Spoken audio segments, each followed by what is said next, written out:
Promovendus Ida Bagus Anggapurana Pidada dalam ujian terbuka program Doktor Ilmu Hukum Universitas Udayana menyoroti lemahnya sanksi pidana terhadap pelaku perusakan lingkungan di sektor pariwisata.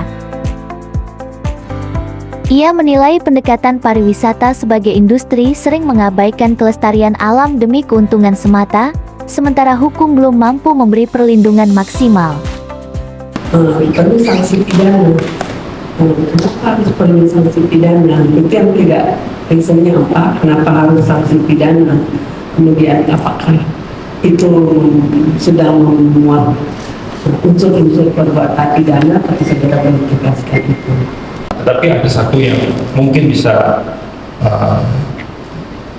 ditambahkan, yaitu bahwa di era yang penuh dengan nuansa. Ia menilai pendekatan pariwisata sebagai industri sering mengabaikan kelestarian alam demi keuntungan semata, sementara hukum belum mampu memberi perlindungan maksimal. Norma yang belum diatur, sejumlah pasal-pasal ketentuan-ketentuan dalam Undang-Undang Kepariwisataan, Undang-Undang 10 Tahun 2009 tentang kepariwisataan dan juga Omnibus Law Cipta Kerja, masih terdapat sejumlah pasal yang belum ada diatur dengan jelas ataupun masih kurang pengaturannya.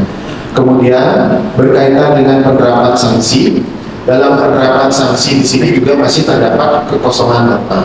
Yang ada dua hal, yakni sanksi administratif dan sanksi pidana. Dalam sanksi administratif telah ada sanksi administratif, namun sanksi administratif yang ada saat ini hanya sebatas para pelaku usaha atau investor yang melakukan suatu tindakan diskriminatif dalam menjalankan jasa kepariwisataan.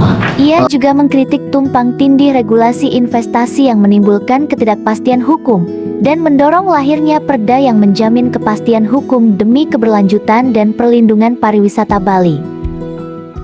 Hukum yang diterapkan pada pariwisata, yakni hukum yang mampu memberikan perlindungan lebih maksimal, khususnya penerapan sanksi pidana yang jelas dan tegas. Selama ini sanksi pidana dalam pengerusakan daya tarik wisata ini sangat lemah sekali, sehingga banyak terjadi pengerusakan daya tarik wisata. Tentu yang dirugikan ini masyarakat, sangat dirugikan, dan juga pelaku usaha lain yang menjaga kelestarian lingkungan, yang sudah menjaga daya tarik wisata itu sendiri, namun dirusak, dieksploitasi oleh oknum-oknum pelaku usaha yang tidak dilindungi dengan tegas melalui sanksi pidana itu sendiri.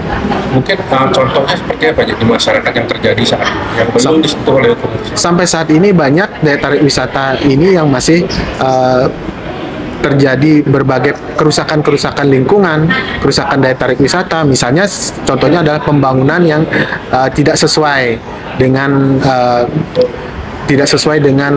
pelestarian lingkungan itu sendiri. Membangun misalnya di tempat pembangunan di tepi jurang misalnya, sehingga mengganggu pemandangan yang indah di sana. Izinnya bagaimana?